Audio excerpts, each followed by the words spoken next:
팔복에 대하여서 2주 전에 말씀을 드렸습니다. 기독교의 대헌장이라고 불리워지는 산상수훈 5장, 6장, 7장 이 마태복음의 내용 중에 팔복은 핵심입니다. 특별히 믿음의 성도들이 이 땅에서 진정한 행복이 어디 있는지, 헬라의 마카리오스라고 하는 것은 지복, 행복이라고 말씀을 올렸습니다. 구약 성경의 베라카라고 하는 이 축복은 우리 믿는 사람이나 믿지 않는 사람 모두에게 다 주어지는 물질적이면서 모든 것들을 포함하는 복이 베라카라고 한다면, 오늘 본문에 등장하는 에쉐르, 이것이 바로 신약에 있어서 마카리오스라는 복입니다. 마카리오스의 복은요, 행복자로다 라고 모세가 이스라엘 백성들에게 했던 신명기의 내용이 바로 에쉐르의 복이고, 시편 1편 1절 이하에 등장하는 복 있는 사람은 이 복이 또 마찬가지로 에쉐르입니다. 이게 바로 신약에서 오늘 마태복음 5장 1절 이하에 예수님께서 산에 올라가 앉으셔서 무리들이 아닌 제자들을 향하여 하나님의 지극한 복을 선언하시죠. 그 8가지의 복에 대해서 오늘 두 번째 살펴보는데요. 기독교 윤리에 있어서 대헌장인 이것은 각각의 사람들마다 이러한 복을 소유해야 된다라는 것보다 한 사람이 8가지의 양상으로 나타나게 된다는 것을 우리가 알 수가 있습니다. 지난 시간에 심령의 가난함은 하나님 없이는 살아갈 수 없는 그야말로 영적인 파산자라고 말씀을 드렸죠.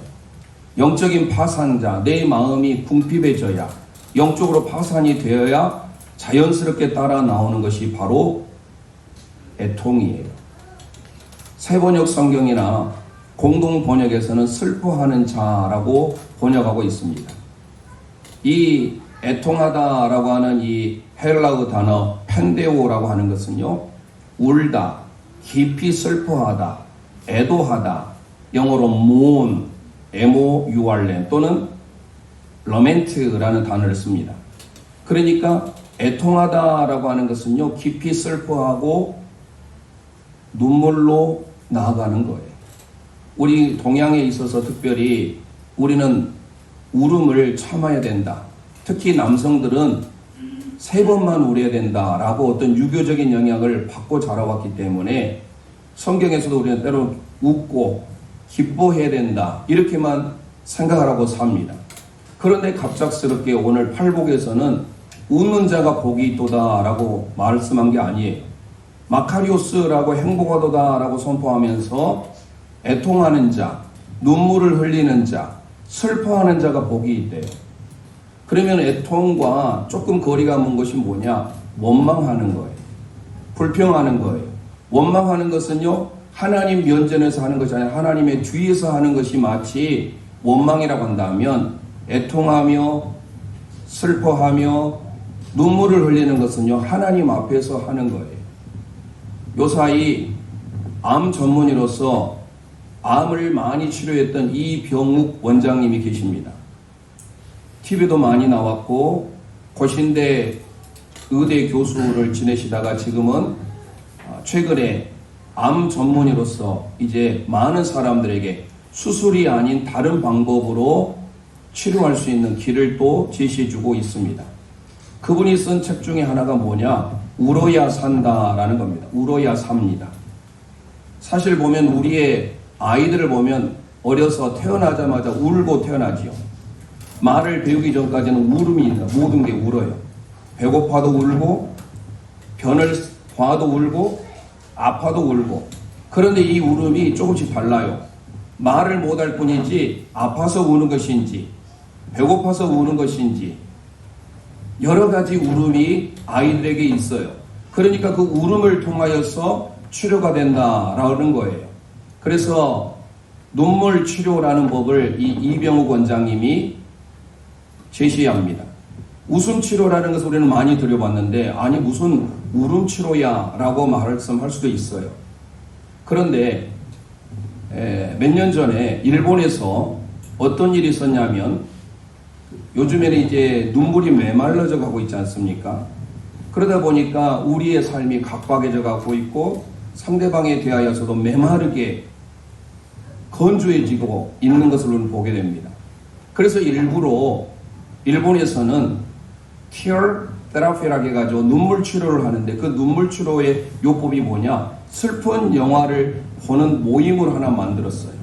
그게 슬픈 영화를 보는 영화 모임이 뭐냐면 눈물 루자, 살 활자에서 누활이라고 하는 모임이 있습니다. 이거를 루이카스라고 하는데요. 루이카스 모임이 최근에 일본에서 흥행이었습니다. 눈물을 흘릴 수가 없으니까 슬픈 영화를 보면서 깊이 눈물을 흘리다 보면 치료가 되고 스트레스가 해결되고 심지어 암이 낫는다라는 거예요. 우리는 웃어야 살고 웃으면 복이 온다라고 했지 어떻게 슬퍼하고 눈물을 흘리고 애통해 하는데 복이 있을 수 있을까? 우리는 의문점을 제시할 수가 있습니다. 그런데 오늘 팔복에서 보니까 여러분 한번 생각해 보세요. 내 육신의 문제가 아닌 영적으로, 심리적으로 가난한 상태에 있다고 생각해 보세요. 영적인 파산 상태에 있다고 생각해 보세요. 우리가 육신적으로도 물질이 없어 힘들면 눈물이 나지 않습니까? 눈물이 난다 뭐 그런 노래도 있지 않아요? 눈물이 나요. 육신의 결핍으로 인하여서 우리가 눈물이 나는데 내 영혼이 심리적으로 위축감을 느끼고 영적인 파상 상태에 빠지다 보면 자연스럽게 동반되는 것이 있는데 그게 바로 눈물이다라는 거예요. 그래서 우리는 오늘 팔복 중에 두 번째 심령이 가난한 자에게 주어지는 당연히 이루어지는 것이 바로 애통, 눈물, 슬픔이라는 것입니다. 그러면 오늘 어떤 자가 하나님께서 애통해 하는 자인지 우리가 무엇에 대해서 눈물을 흘려야 되는지 누가 눈물을 흘려야 되는지를 오늘 세 부분으로 성경을 중심에서 살펴보려고 합니다. 그 첫 번째로 우리 함께 선포하기를 원합니다. 자신에 대해 애통해야 합니다. 자신에 대해 애통해야 합니다. 아멘. 진정한 애통은 진정한 눈물과 진정한 슬픔은 심령의 가난함에서 온다라고 말씀드렸지요. 그러니까 첫 번째 팔복에 심령이 가난한 자가 복이 있나니 라고 기록하고 있지만 원래 원어적인 의미는 복이 있도다, 행복하도다 라고 해서 마카리오스를 쓰고 있어요. 어떤 사람이 지극한 복을 받느냐라고 했을 때 영적으로 파산 상태에 있는 자들이 행복해요. 그런데 영적으로 가난한 자에게 주어지는 것이 바로 뭐예요? 눈물이다라는 거예요. 그러면 그 눈물을 누가 흘려야 돼요? 먼저 내 자신이 무엇에 대해서? 슬픔과 아픔에 대해서 눈물을 흘릴 줄 알아야 돼요. 더 나아가서 내 죄에 대해서도 눈물을 흘릴 줄 알아야 돼요. 소두에 말씀드렸잖아요. 남자는 울어서는 아니 된다. 그것은 유교적인 사회에서 말씀하는 거고 실질적으로 남자의 눈물은 여성보다 더 진합니다. 남자가 눈물을 흘리면요 여성의 눈물을 흘리는 거 따라올 수가 없어요. 그리고 그 눈물 속에 비록 짠맛 있는 나트륨 성분이 있지만 치료할 수 있는 제가 그 성분을 잊어버렸는데요. 뭐가 나와요. 그런데 눈물샘도 여성에 비해서 남성이 더 많습니다. 그러니까 우리가 일부러 눈물을 참으려 하지 말고 요즘에는 모든 게 다 메마른 시대예요. 오죽했으면 눈물이 말라가지고 인공 눈물을 넣어야 될 정도로 지금 살아가고 있잖아요. 나에게 눈물샘이 있고 눈물이 있다라는 거 여러분들 축복으로 알고 감사하셔야 됩니다. 특별히 우리 예전에 한국교회에서는요. 말씀을 듣고 예배할 때마다 얼마나 사모했는지 예배 끝나면 눈이 부을 정도였어요. 그렇게 우리 한국의 선조들, 선배들은 그렇게 눈물을 많이 흘렸습니다. 그분들의 눈물이 오늘 저와 여러분이 이 자리에 있게 되었다라는 사실이에요. 그래서 우리는 성경의 몇 사람, 특히 다윗과 히스기야를 통하여서 내 자신에 대하여 내 슬픔과 내 아픔과 내 죄에 대하여서 깊이 애통해하며 슬퍼하며 눈물을 흘리는 것이 복이 있다라는 것을 우리는 성경을 통해서 보게 될 겁니다. 먼저 나 자신에 대해서 애통해야 된다고 했는데 그 애통의 대표적인 인물하면 성군 다윗입니다. 하나님 마음에 합하였던 다윗, 하나님 마음에 얼마나 합하였는지 그는 정말로 하나님 앞에 어떻게 살았는지를 우리는 성경을 다 살펴보아야 되는데 이 한 시간에 다 살펴볼 수 없고 몇 군데만 살펴보려고 해요. 왜 다윗이 하나님 마음에 합하였고 하나님께서 그를 기뻐하셨는지 먼저 시편 56편 8절 말씀을 우리 함께 선포하도록 하겠습니다. 시작. 나의 유리함을 주께서 계수하셨사오니 나의 눈물을 주의 병에 담으소서. 이것이 주의 책에 기록되지 아니하였나이까. 아멘. 디무아라고 하는 tears, 눈물. 이 눈물에 대하여서 다윗이 먼저 시편 56편에 고백을 하는데 표제어가요. 우리는 개역 개정이나 개역 한글 또 번역된 성경은 표제어를 그냥 건너뛰고 읽는 경우들이 많아요.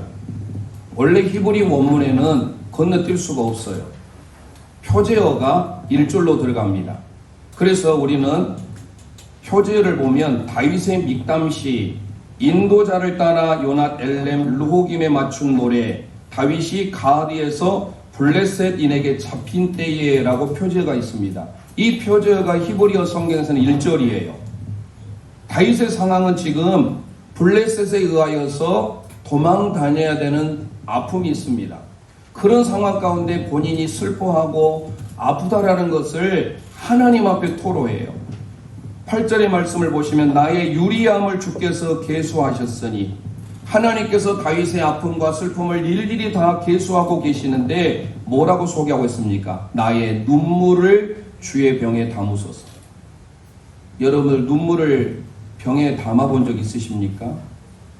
우리가 하나님 앞에 흘리는 눈물, 그것이 아픔과 슬픔과 어떤 것의 눈물이든지 다윗이 그만큼 하나님 앞에 눈이 마를 날이 없을 정도로 눈이 촉촉했던 사람이에요. 그래서 하나님께서는 애통하여 하는, 슬퍼하는, 눈물로 나아가는 다윗을 기뻐하신 거예요. 뿐만 아닙니다. 그의 죄에 대해서도 그는 깊이 애통했습니다. 잘 아는 대로 시편 51편 다윗이 밧세바를 간음할 때 그가 어떤 고백을 합니까? 우리 함께 시편 51편 17절 말씀 선포합니다. 시작. 하나님께서 구하시는 제사는 상한 심령이라. 하나님이여 상하고 통회하는 마음을 주께서 멸시하지 아니하시리이다. 할렐루야. 상하고 통회하는 마음을 주께서 멸시하지 아니하신다라고 다윗이 고백하는데 이 본문은요 죄를 지었을 때예요. 그러니까 56편은 본인의 죄와 상관없이 블레셋에 의하여서 고통을 당할 때 하나님 제가 이렇게 아픕니다. 제가 이렇게 슬픕니다. 라고 그대로 하나님 앞에 그의 눈물을 눈물병에 담는 것을 볼 수가 있어요. 뿐만 아니라 그의 죄에 대하여서도 얼마나 그는 깊은 탄식을 하면서 통곡하면서 하나님 앞에 눈물을 흘리는지 몰라요. 그래서 오늘 우리는 다윗의 고백이 어떤 고백이냐, 진실한 고백이 될 수밖에 없었던 것은 바로 그가 심령에 가난함이 있었기 때문에, 하나님 앞에 영적으로 파산한 상태에 있었기 때문에 그가 하나님을 향하여서 통곡합니다. 나의 눈물로 하나님께 고백합니다라고 해요. 시편 6편 6절을 한번 고백해 볼까요? 시작. 내가 탄식함으로 피곤하여 밤마다 눈물로 내 침상을 비우며 내 요를 적시나이다. 아멘. 이거를 원어적인 의미로 정확하게 번역을 하면 문자적인 번역이 이렇습니다. 내 눈물로 내 침상을 수용하게 만들고 내 침대를 적시고 있습니다 라는 뜻이에요.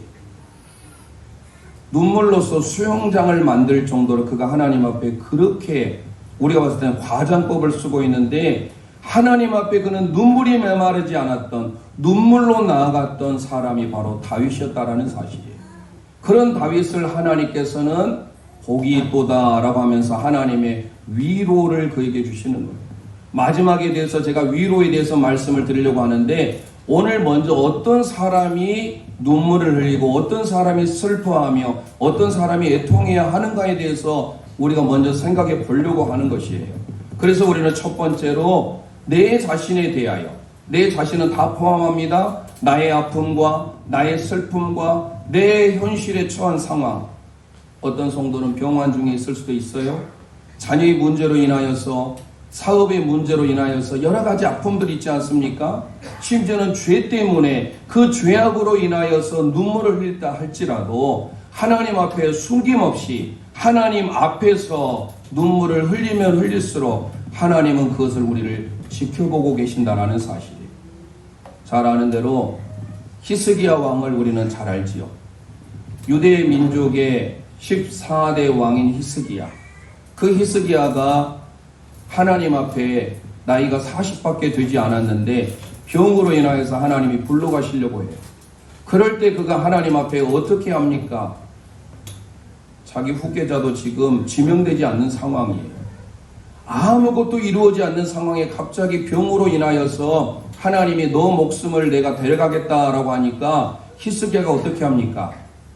역대하 말씀도 있지만 열왕기하 20장 3절 5절 말씀 우리 함께 선포합니다. 시작. 여호와여 구하오니 내가 진실과 전심으로 주 앞에 행하며 주께서 보시기에 선하게 행한 것을 기억하옵소서 하고 히스기야가 심히 통곡하더라. 너는 돌아가서 내 백성의 주권자 히스기야에게 이르기를 왕의 조상 다윗의 하나님 여호와의 말씀이 내가 내 기도를 들었고 내 눈물을 보았노라. 할렐루야. 내 생명을 데려가겠다라고 하니까 히스기야가 3절에 심히 통곡하였다라고 합니다. 큰 울음으로 울었다. 마카라고 하는 히브리를 쓰고 있는데요. 그가 하나님 앞에 큰 눈물로 심한 통곡으로 하나님 앞에 기도합니다. 이 단어가 어떨 때 쓰냐면 펜데오라는 이 구약의 신약의 헬라어가 구약으로 마카라고 번역이 되는데 이 단어가 창세기 37장 이후에 야곱이 가장 사랑했던 요셉을 그 형제들이 구덩이에 빠뜨려 놓고 죽었다라고 보고할 때 그의 아버지 야곱이 깊이 울면서 통곡했을 때 쓰는 단어예요. 여러분들 하나님 앞에 내가 아프고 슬프고 절망 가운데 때로는 죄로 있을 때 여러분 눈물을 숨기지 마세요. 얼마든지 하나님 앞에 눈물로 나아가면 큰 통곡으로 큰 울음으로 나오면 하나님께서 5절에 히스기야는 지금 통곡하였다라고 하는 이 단어가 마카예요. 그런데 5절에서도 뭐를 보았노라? 내 눈물을 보았노라라고 하고 있습니다. 하나님은 저와 여러분의 눈물을 보고 계신 줄 믿습니다. 그래서 애통하는 사람, 슬퍼하는 사람, 눈물 흘리는 사람을 하나님은 마카리오이 복이 있다라고 선언하신 것입니다.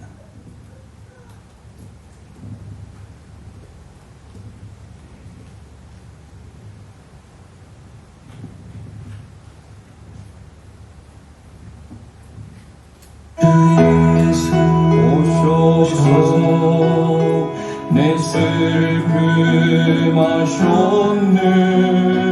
나의 앞일도 내 주 하셨네. 나 주를 버리고 떠나갔었네. 주님 약속대로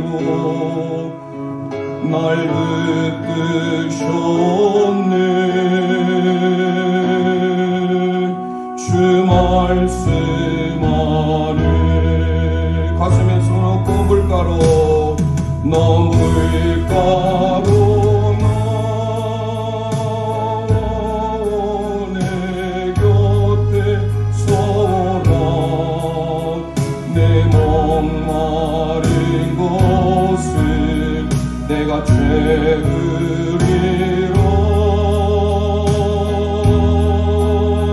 어둠에 헤맬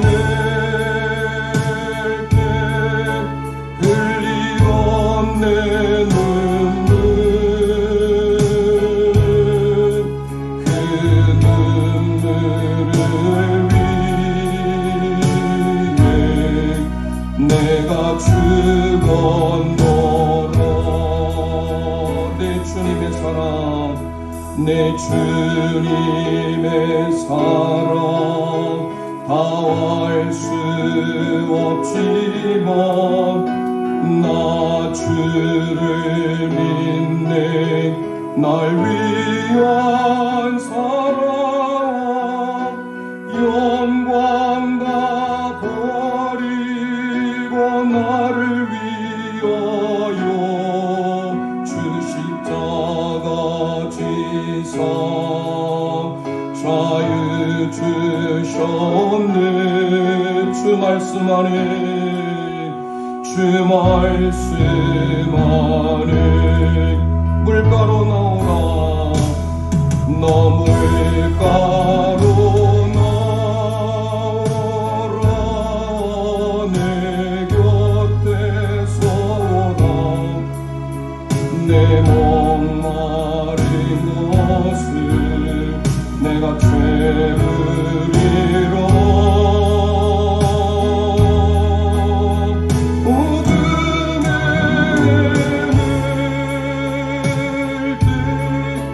흘리던 내 눈물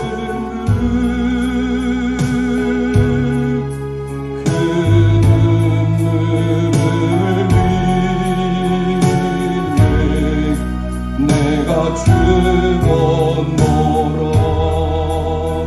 내 마음과 영혼 내 마음과 영혼 다 주께 드리네 주 없는 삶은 다 허무한 삶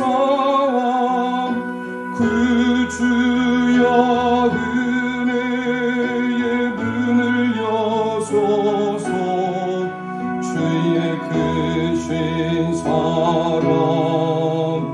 나 찬양하리 주 말씀 안에 주 말씀 안에 물가로 나오라 너 물가로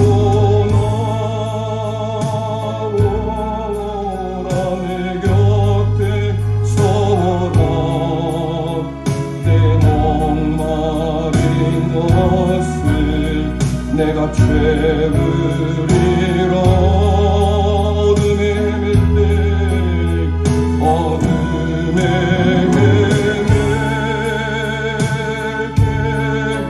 흘리던 내 눈물 그 눈물을 위해 그 눈물을 위해 내가 죽었노라 내가 죽었노라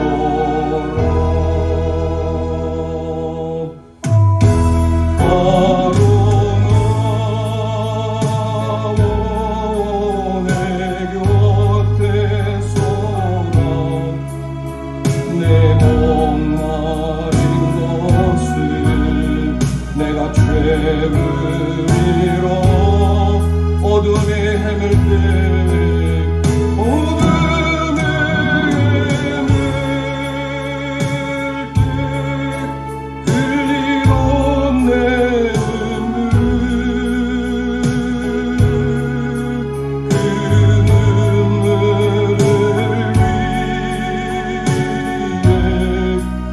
내가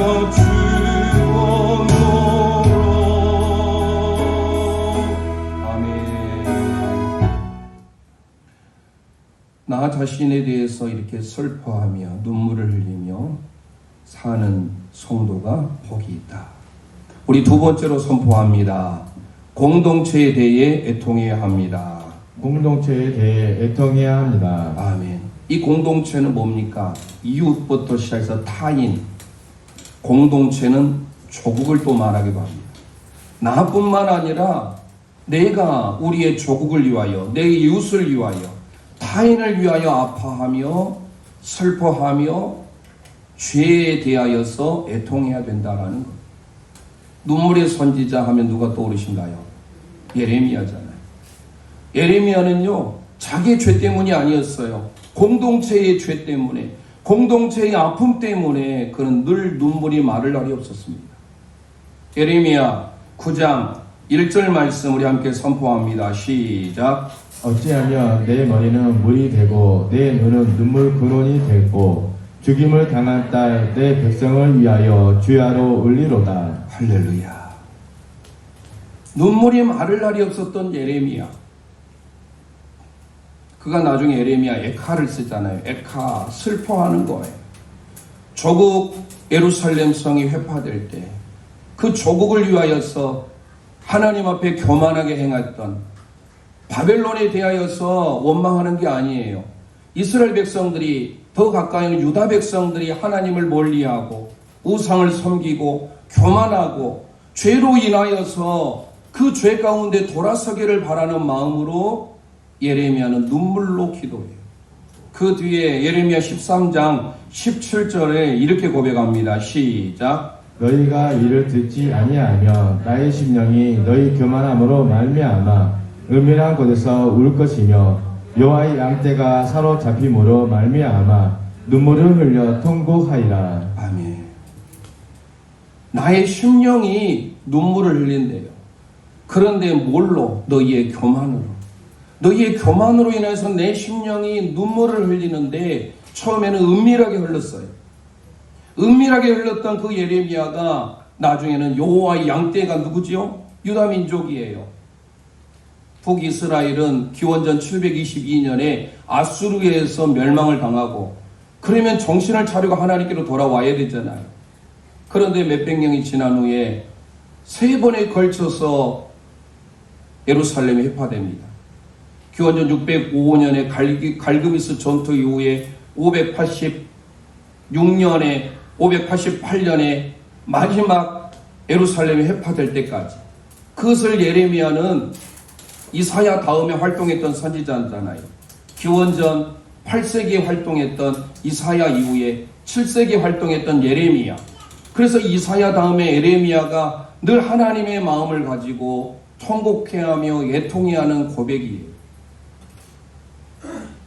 남유다가 기원전 586년에 마침내 멸망을 합니다.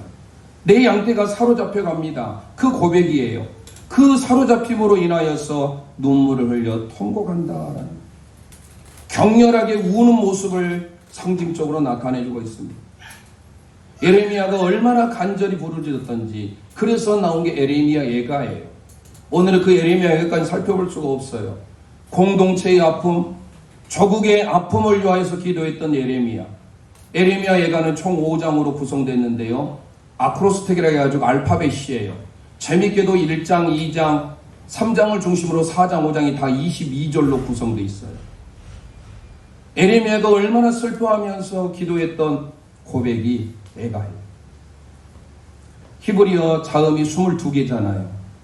알레프부터 해서 타브까지 22개의 자음, 그를 중심으로 해서 예레미야 예가가 탄식하면서 눈물을 흘리면서 고백했던 내용이 그 중에 3장은 그래도 66절까지 이루어졌는데요. 그 이후에 그들이 하나님 앞에 또 깨닫고 돌아와야 되잖아요.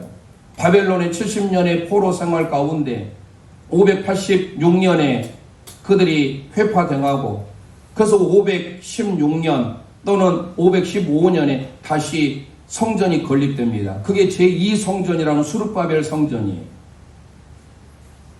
횟수로 환산하면 70년이 나오잖아요. 70년에 대해서는 제가 새벽에 창세기 말씀을 드릴 때 드렸습니다. 노아의 자녀 셈함 야벳의 족속이 70족속을 하면서 제가 말씀드렸으니까 혹시 궁금하시면 새벽에 했던 말씀 창세기 10장의 족보에 대한 내용을 살펴보시면 거기에 70에 대한 내용을 말씀드렸습니다. 70년 포로 후에 그들이 깨달아야 되는데 깨닫지 못해요. 그래도 하나님께서는요, 하나님의 사람들, 한 사람 한 사람을 깨는 사람을 보내세요. 그게 누구죠? 다시 귀환하게 하시죠. 그게 나온 게 바로 에스라, 느헤미야, 에스더예요. 원래 에스라, 느헤미야 이 책은 한 권의 책이었어요. 에스라는 10장까지 구성이 되어 있는데 1장부터 6장까지가 1차 다시 귀환하는 내용을 다루고 있어요. 그 1차 귀환할 때 수룹바벨이라는 지도자로서 나서서 예루살렘 성전을 재건하게 되는 게 바로 에스라 1장에서 6장의 내용이에요. 그리고 7장에서 10장은 2차 귀환입니다. 그 2차 귀환을 누가 주도하냐? 제사장 겸 합사였던 에스라가 주도합니다. 그래서 백성들의 신앙의 내부를 마음의 개혁을 하게 하는 거예요. 그리고 3차 개혁은 느헤미야를 통하여서 성벽을 재건하는 일이 3차 회복입니다. 그런데 특별히 2차에 있어서도 에스라가 울면서 통곡하면서 말을 해요. 에스라 10장 1절 말씀 우리 함께 선포합니다. 시작. 에스라가 하나님의 성전 앞에 엎드려 울며 기도하여 죄를 자복할 때에 많은 백성이 크게 통곡하며 이스라엘 중에서 백성의 남녀와 어린 아이의 큰 무리가 그 앞에 모인지라. 할렐루야. 에스라가 하나님 앞에 울며 통곡했다는 말이 나오니 이게 모두가 다 박하예요. 동일한 단어입니다. 하나님 앞에 창자가 끊어질 정도로 하나님 앞에 통곡하며 울었던 모습을 그려주고 있습니다. 한 사람의 눈물의 기도가 결국 하나님께서는 하나님의 역사를 이루어 가시잖아요. 성경에 보면 한 사람이 얼마나 중요한지 몰라요. 믿음의 조상 아브라함도 하나님의 말씀에 순종했을 때 우리 믿음의 계보를 이어가잖아요. 모세 한 사람으로 인하여서 출애굽을 하지 않습니까? 사무엘 한 사람으로 인하여서 통일 왕국의 기초를 닦는 왕을 선택할 수 있는 기회를 주시죠. 다윗 한 사람, 다니엘 한 사람, 신앙의 한 사람 한 사람이 눈물의 기도로 나아갈 때, 통곡으로 나아갈 때 하나님께서 이렇게 회복하시더라는 거예요. 그래서 요엘 선지자가 요엘 2장 12절 13절을 통하여서 이렇게 고백합니다. 시작. 여호와의 말씀에 너희는 이제라도 금식하고 울며 애통하고 마음을 다하여 내게로 돌아오라 하셨나니 너희는 옷을 찢지 말고 마음을 찢고 너희 하나님 여호와께로 돌아올지어다. 아멘. 저와 여러분을 향하여서 울고 금식하며 애통하며 돌아오기를 원하는 선지자의 마음을 우리들도 소망하기를 원합니다. 하나님 앞에 공동체를 위하여서 울고 공동체를 위하여서 애통하며 우리 조국 대한민국을 위해서 기도하는 저와 여러분 있는 한 우리 대한민국은 하나님께서 지키시고 보호하십니다. 오늘 저와 여러분의 삶에 무엇을 위하여서 애통합니까? 무엇로 눈물을 흘립니까? 이 땅에 살면서 눈물을 많이 흘려야 저 하늘 저 천국 새 하늘 새 땅에 가서 우리 하나님께서 우리의 모든 눈물을 씻어주는 거예요. 눈물을 참지 마세요. 특별히 우리의 신앙의 선배들, 한국교회가 이 세계사 속에 깜짝 놀란 대한민국이 된 것은 우리 신앙의 선배들의 눈물에 젖은 기도의 마룻바닥이 있었다라는 사실. 예배 드리고 나면 얼마나 흥건적서서 눈물로써 해서 눈이 부을 정도였어요. 눈물을 회복하시길 바랍니다. 요한계시록 7장 17절 함께 고백합니다. 시작. 이는 보좌 가운데에 계신 어린 양이 그들의 목자가 되사 생명수 샘으로 인도하시고 하나님께서 그들의 그들의 눈에서 모든 눈물을 씻어 주실 것임이라. 아멘. 장차 어린 양 되신 예수 그리스도께서 우리가 흘린 그 눈물을 다 제거해 주시고 회복해 주실 것을 기대하면서 이 땅에서 살아가는 동안 나 자신뿐만 아니라 공동체를 위하여, 우리의 이웃을 위하여, 우리의 가족을 위하여, 더 나아가서 한국교회와 조국 대한민국을 위하여서 눈물로 기도하는 저와 여러분 되시기를 소망합니다. 눈물로 드신한 마음, 하나님의 크신 사랑, 아들로 되신한 사랑, 하나님의 크신 사랑, 눈물로 되신한 마음, 하나님의 크신 사랑, 아들로 되신한 사랑, 하나님의 크신 사랑, 그 사랑 내게 향해 있고 그 마음 나로 채웠으며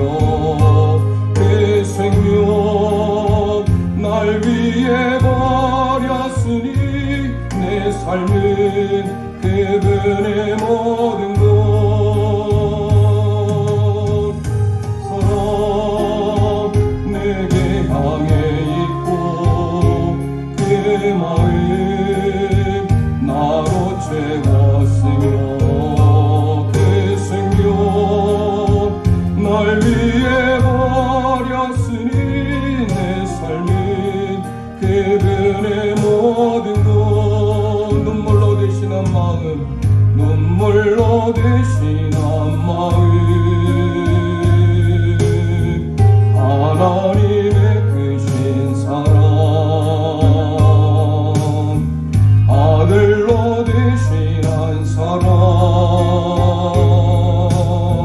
하나님의 크신 사랑 눈물로 대신한 마음 눈물로 대신한 마음 하나님의 크신 사랑 아들로 대신한 사랑 하나님의 크신 사랑 그 사랑 내게 향해 있고 그 마음 나로 채웠으며 그 생명 날 위해 버렸으니 내 삶은 그분의 모든 것그 사랑 내게 향해 있고 그 마음 나로 채웠으며 그 생명 날 위해 버렸으니 내 삶은 그분의 모든 것 아멘. 마지막 세 번째 선포합니다. 예수님의 마음으로 애통해야 합니다. 예수님의 마음으로 애통해야 합니다. 아멘. 이 시대를 변화시킬 수 있고 내 삶이 변화되는 것은 눈물이에요. 예수님은 3년여의 공생의 가운데 예수님도요 우리와 똑같은 성정을 가지고 계셨어요. 예수님이 웃었다라는 표현 보셨습니까? 그런데 성경에 보면 3번 울었다라는 표현이 등장합니다. 예수님이 우셨어요. 예수님이 애통해 하셨습니다. 그것을 우리는 잊으시면 안 됩니다. 세 군데를 찾아보려고 하는데요. 오늘 예수님께서 눈물로서 흘리셨고 눈물로서 사셨다고 한다면 저희들도 애통의 삶을 살아야 돼요. 그 첫 번째 요한복음 11장 35절 말씀 우리 함께 선포합니다. 시작. 예수께서 눈물을 흘리시더라. 아멘. 너무 짧은 단어 아닙니까? 예수께서 눈물을 흘리시더라. 성경에서 가장 짧은 구절이 바로 이 구절이에요. 잊으면 안 되겠죠. 다른 것도 아니고 예수님이 눈물을 흘리셨어요. 영어 성경은 더 간단해요. 2 단어예요. Jesus wept. 예수님이 눈물을 흘리셨어요. 왜 흘리셨을까요? 그 배경을 보면 예수님께서 사랑하는 마르다, 마리아 그리고 그의 오라버니 나사로 얼마나 사랑했는지 몰라요. 그런데 나사로가 죽었다라는 소식을 듣습니다. 많은 사람들이 비통에 빠졌습니다. 그럴 때 예수님께서 오늘 누가복음, 요한복음을 통하여서 예수님도 동일하게 우셨다라는 사실. 예수님의 눈물, 예수님의 아픔, 예수님의 탄식은 바로 저와 여러분의 고통을 해결하여 주시기 위한 눈물이다라는 것을 잊으면 안 됩니다. 예수님께서 우셨다라는 표현을 우리는 늘 기억하면서 예수님께서 눈물의 기도를 하신 것을 마지막에 보게 될 거예요. 그런데 예수님은 또 어쩔 때 우셨느냐? 예루살렘 하나님의 평화의 도성, 하나님을 예배해야 될 예루살렘이 이스라엘 민족 많은 무리들은 정치적인 혁명가를 꿈꾸고 있어요. 예수님이 그렇게 정치적으로 오실 메시아인 것을 그들은 착각합니다. 그럴 때 예수님은 마음에 탄식하시면서 우십니다. 누가복음 말씀을 살펴봅니다. 누가복음 22장 누가복음 19장입니다. 먼저 누가복음 19장 41절 말씀 선포합니다. 시작. 아멘. 예루살렘 성을 보시면서 예수님께서는 우셨다라고 표현하고 있습니다. 그 뒤에 42절에 그 평화의 도성이 하나님의 은혜를 갈구해야 되는데 정치적인 혁명가를 꿈꿨기 때문에 결국은 그 평화의 도성인 예루살렘이 멸망하게 될 것을 주님은 알고 계셨어요. 그래서 마음에 탄식함으로 우셨어요. 실질적으로 역사 가운데 AD 70년에 로마 장군 티투스에 의하여서 예루살렘이 다시 회파됩니다. 구약에 예루살렘이 멸망한 것도 부족해서 예수님 당시에 다시 70년에 로마에 의하여서 예루살렘이 무참하게 또 회파될 수 있다니. 그래서 예수님께서는 그들의 마음을 보시고 우셨다라는 것. 마지막에 예수님이 우신 장면이 나와요. 그게 예수님의 겟세마네 동산이에요. 예수님이 오직 그 십자가의 고통이 힘드셨으며 아버지여 이 잔이 내게서 지나갔으면 좋겠습니다. 그러나 내 원대로 마옵시고 아버지의 뜻대로 되기를 원합니다 라고 하면서 그가 이렇게 기도하십니다. 누가복음 22장 44절 말씀 선포합니다. 시작. 예수께서 힘쓰고 애써 더욱 간절히 기도하시니 땀이 땅에 떨어지는 핏방울 같이 되더라. 할렐루야. 예수님께서 얼마나 간절히 기도하시냐, 눈물의 기도를 했어요. 애써서 더욱 간절히 기도하셨어요. 이거를 히브리서 기자가 이렇게 묘사합니다. 예수님의 겟세마네의 그 기도를 히브리서 5장 7절 말씀 선포합니다. 시작. 그는 육체에 계실 때에 자기를 죽음에서 능히 구원하실 이에게 심한 통곡과 눈물로 간구와 소원을 올렸고 그의 경건하심으로 말미암아 들으심을 얻었느니라. 할렐루야. 예수님께서 육체로 계실 때 어떻게 기도했다고요? 심한 통곡과 눈물로서 기도하셨어요. 이게 바로 예수님의 기도였습니다. 많은 제자들뿐만 아니라 많은 사람들을 사랑하셨어요. 예수님께서 흘리셨던 그 눈물의 의미를 우리는 기억해야 됩니다. 오늘 말씀으로 우리는 애통해하는 자, 슬퍼하는 자, 눈물 흘리는 자가 마카리오스, 복이 있다라고 하면서 그 복이 뭘로 선포됩니까? 위로를 받을 것입니다. 위로라고 하는 헬라어 파라클레시스라고 하는 것은 파라칼레오에서 왔습니다. 파라는 옆에예요. 칼레오 부르다, 옆으로 부르다. 하나님께서 옆으로 우리를 불러주셔서 우리를 그렇게 따스한 품으로 안아주시겠다라는 거예요. 하나님 앞에 눈물로서 탄식으로서 애통함으로 나아가는 성도를 하나님이 감싸주시겠다라는 거예요. 그런데 이 파라클레시스라고 하는 이 단어와 동일한가 봐라. 파라클레토스. 파라클레토스가 뭐예요? 성령님이잖아요. 성령님이 저와 여러분의 눈물을 보시고 성령 하나님께서 저와 여러분의 애통함과 탄식을 들으시고 하나님께서 우리와 함께 하시겠다라는 거예요. 그래서 하나님이 우리의 삶에 늘 위로의 하나님으로 파라클레토스의 하나님으로 파라클레시스 하신다라는 거예요. 고린도후서 1장 3절에서 5절 말씀 선포하고 마치겠습니다. 시작. 찬송하리로다. 그는 우리 주 예수 그리스도의 하나님이시요 자비의 아버지요 모든 위로의 하나님이시며 우리의 모든 환난 중에 우리를 위로하사 우리로 하여금 하나님께 받은 위로로서 모든 환난 중에 있는 자들을 능히 위로하게 하시는 이시로다.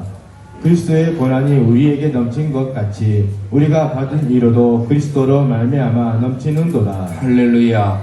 하나님만이 우리의 진정한 위로자가 된 줄 믿으시기를 바랍니다. 파라클레토스 성령 하나님께서 나와 함께 하시고 내 옆에 계셔서 우리의 눈물의 기도를, 우리의 통곡을, 우리의 애통을 보시고 나와 함께 하시고 나의 힘이 되어주시만 약속하고 있어요. 이 땅에 살아가면서 진정한 위로가 어디 있습니까?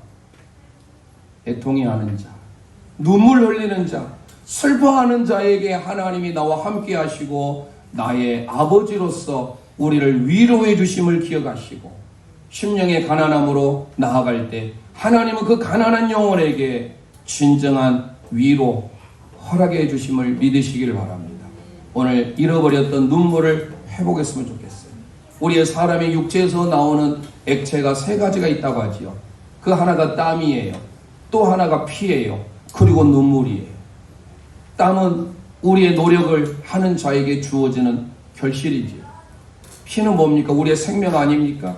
그런데 우리의 눈물은 뭐예요? 하나님의 마음을 감동시키고 하나님께서 나와 함께 하시고 내 곁에 계셔서 나의 모든 것들을 들어주시고 나를 감싸주시고 나를 위로해 주시고 변호해 주시겠다라는 거예요. 오늘 우리 팔복의 두 번째를 통하여 우리 모든 제일령 가족들이 잃어버린 눈물을 회복하시기를 주님의 이름으로 축원드립니다.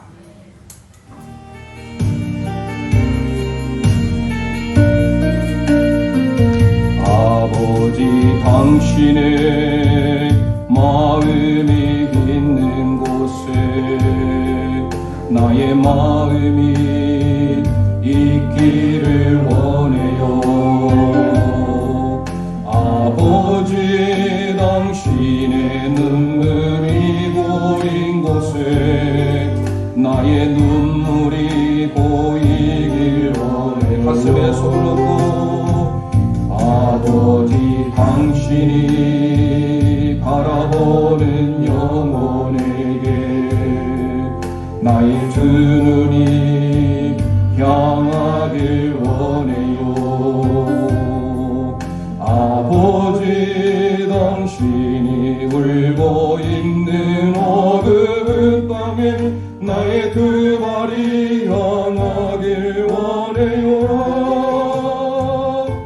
나의 마음이 아버지의 마음 알아 내 모든 뜻 아버지의 뜻이 될 수 있기를 나의 온 몸이 아버지의 마음 알아 내 모든 삶 당신의 삶 되기를. 아버지 당신의 마음이 있는 곳에 나의 마음이 있기를 원해. 아버지 당신의 눈물이 고인 곳에 아버지 당신의 눈물이 고인 곳에 나의 눈물이 고이길 원해요. 아버지 당신이 바라보는 영혼에게 나의 두 눈이 향하길 원해요. 아버지 당신이 울고 있는 어두운 땅에 나의 두 발이 향하길 원해요. 아멘. 나의 마음이 아버지의 마음 알아 내 모든 뜻 아버지의 뜻이 될 수 있기를 나의 온 몸이 아버지의 마음 알아 내 모든 삶 당신의 삶 되기를. 이 시간 우리 합심하여 기도하길 원합니다.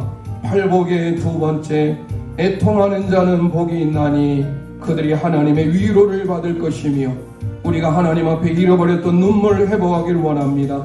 하나님 앞에 애통의 마음을 주님 앞에 다시금 허락받기를 원합니다.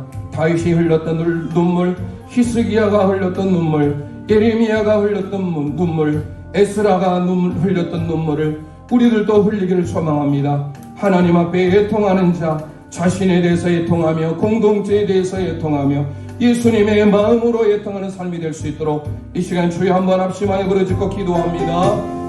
주여